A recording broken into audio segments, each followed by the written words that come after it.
Speak of the devil, Mr. Rookwood would like a word with you. A student? You can't be Enough out of you. Leave her alone. Stupefy! You're gonna regret coming.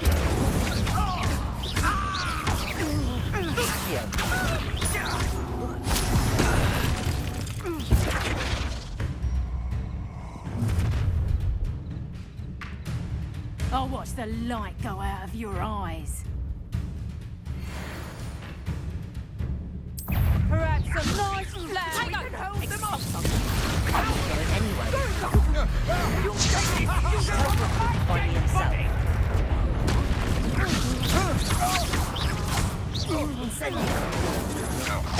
I'm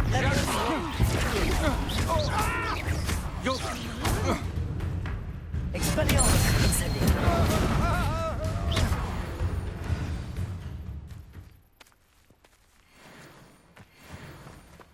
What on earth just happened? I've never been accosted in such a manner, and so close to Hogwarts. Are you all right? I am, thanks in no small part to your excellent defensive skills.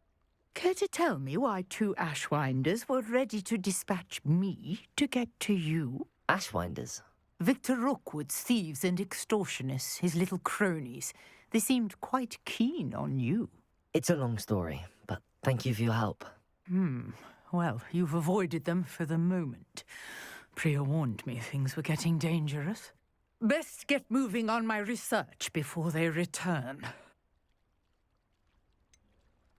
You mentioned someone named Priya. Yes, my wife. She's the one who piqued my interest in Merlin. Gave me a book when we were students at Hogwarts. Typical hard-working Hufflepuff, brilliant potioneer, has her own shop in Nocturne Alley. She's a travelling vendor. Hears what's going on in the Highlands before I do. You're a researcher?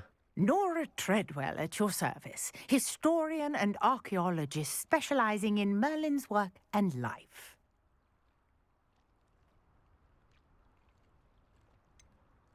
I thought that Merlin and the tales about King Arthur's court were a myth. Mere myth. You're lucky Sir Cadogan didn't hear you.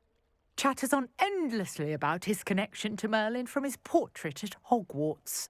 Merlin attended Hogwarts, you know, and I'm studying some curious fixtures he left here centuries ago. Fixtures? These vine-covered pillars, dozens of them, all around the area. I've taken to calling them the Trials of Merlin.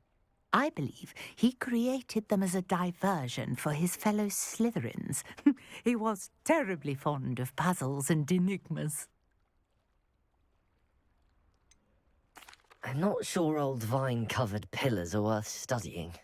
Well, I think anything concerning Merlin is worth pursuing, and I shall have you know, no one has yet managed to figure out how they work. But I believe I have just unlocked a crucial clue. I suspect that Mallowsweet is an important component in getting the trials to work. Mallowsweet? Versatile herb. Merlin repeatedly mentioned it in his writings. I had just arrived to test my theory when I was so rudely interrupted. You see, each swirl in Merlin's writing has a symbol in the centre. That started me thinking, what if... The Mallowsweet is meant to be placed at the centre of the symbols. Precisely. Would you care to do the honours? We can see what comes of our little hypothesis. I brought a trunk chock full of Mallowsweet with me. It's just over there by my tent. This trunk? Yes, take plenty, even if you already have some. I have the Mallowsweet. Lovely. Now, notice the vines on these pillars here, as well as a stone swell on the ground. Each trial has these features. Place the Mallowsweet on the swirl, and we'll see what happens.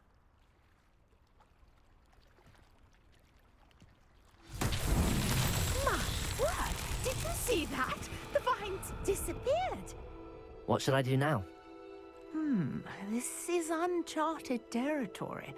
I am curious about these pyres. Incendio!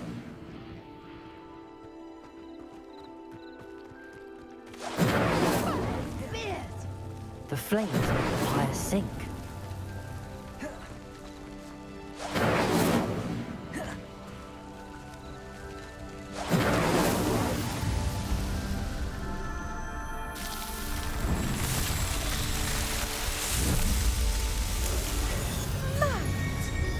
How beautiful! What a day! I can hardly believe it.